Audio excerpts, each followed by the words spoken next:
Well, this is about stories behind the songs. And so you're in LA. We'll skip ahead. And you're a football player. So you got a flag football kind of thing going. And you know the story I'm leading into. So pick it up from there.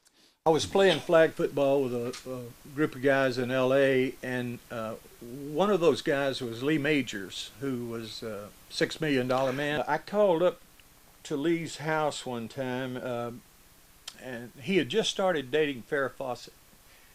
And Farrah answered the phone, and I'd already met her and known her through Lee, and just during the course of the conversation, she said that she was packing her clothes to take the midnight plane to Houston to visit her family.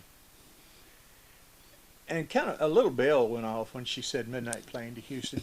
Sounded like a song title to me. So right after I got off the phone with her, I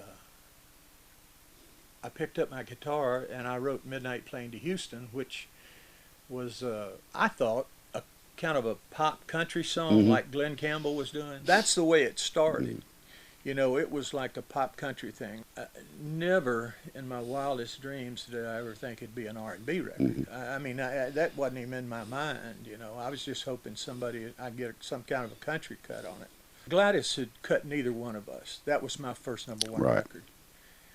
And we kind of had, my publisher had kind of formed a relationship with her, and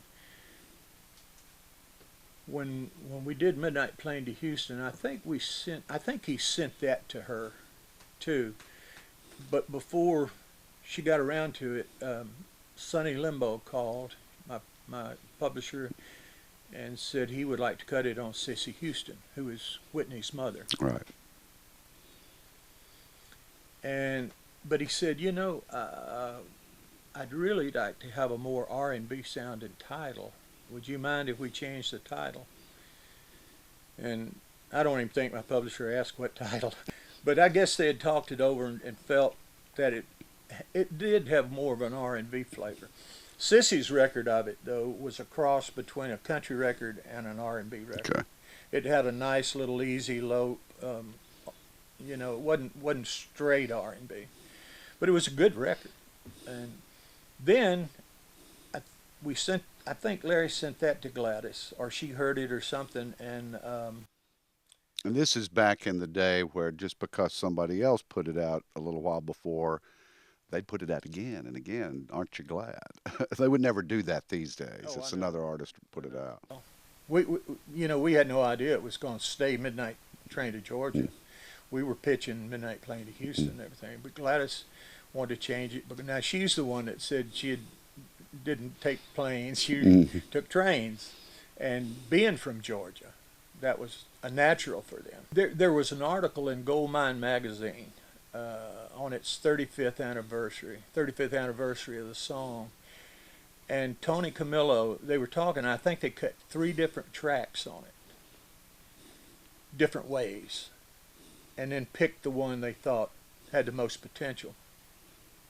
And Gladys just, man, she sang it. Isn't it one of the best records ever? You know, I'm amazed that it has lasted like it's lasted. It is a very timeless record, you know, and they've used it on American Idol for, well, not this year, but going back about 5 years. They did it about 5 or 6 years in a row. They used it on American Idol. So it introduced it every year. Well, we're going to ask you to play Midnight Train kind of the way you did it. She's leaving on a midnight train to Georgia, going back to a simpler place and time. I'll be with